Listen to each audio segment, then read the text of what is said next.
কাশ্মীরের পাহেলগামে সন্ত্রাসী হামলার পর ভারতের সঙ্গে পাকিস্তানের কূটনৈতিক সম্পর্ক চরম অবনতির দিকে যাচ্ছে। এমন পরিস্থিতিতে দুই দেশকে বার্তা দিয়েছে জাতিসংঘ।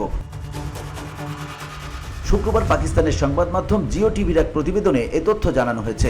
প্রতিবেদনে বলা হয়েছে, উত্তেজনাকর পরিস্থিতিতে জাতিসংঘ দুই পারমাণবিক শক্তিধর দেশকে সর্বোচ্চ সংযম প্রদর্শনের আহ্বান জানিয়েছেন।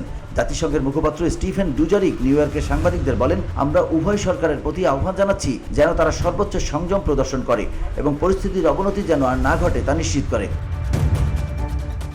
তিনি বলেন, ভারত ও পাকিস্তানের মধ্যকার যে কোনো বিষয়ে শান্তিপূর্ণ এবং পারস্পরিক আলোচনার মাধ্যমে সমাধান হওয়া উচিত। এর আগে ভারতের প্রধানমন্ত্রী নরেন্দ্র মোদী বৃহস্পতিবার তার প্রথম বক্তব্যে বলেন, আমরা সন্ত্রাসীদের এবং তাদের মদতদাতাদের খুঁজে বের করব এবং কঠোর শাস্তি দেব।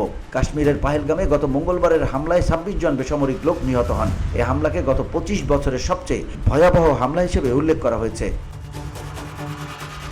পাকিস্তান এই হামলার সঙ্গে জড়িত থাকার অভিযোগ প্রত্যাখ্যান করে একে ভিত্তিহীন বলে আখ্যা দিয়েছে। পাকিস্তানের প্রধানমন্ত্রী শাহবাজ শরীফের নেতৃত্বে জাতীয় নিরাপত্তা কমিটির বৈঠকে জানানো হয়, পাকিস্তানের সার্বভৌমত্ব বা জনগণের নিরাপত্তার বিরুদ্ধে যে কোনো হুমকির জবাব কঠোরভাবে দেয়া হবে।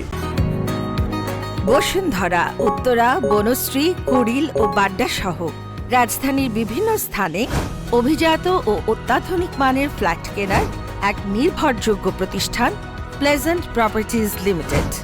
তাই আপনার স্বপ্নের আবাসনের জন্য আজই যোগাযোগ করুন। Pleasant properties limited, where destiny matches eventually।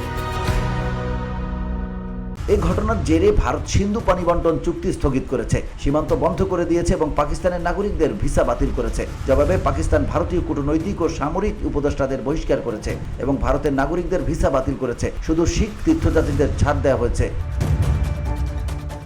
Pakistan সতর্ক করে দিয়ে বলেছে, ভারতের পক্ষ থেকে সিন্ধু নদীর পানি বন্ধের যে কোনো পদক্ষেপকে তারা যুদ্ধের উস্কানি হিসেবে বিবেচনা করবে। VOD Bangla news desk.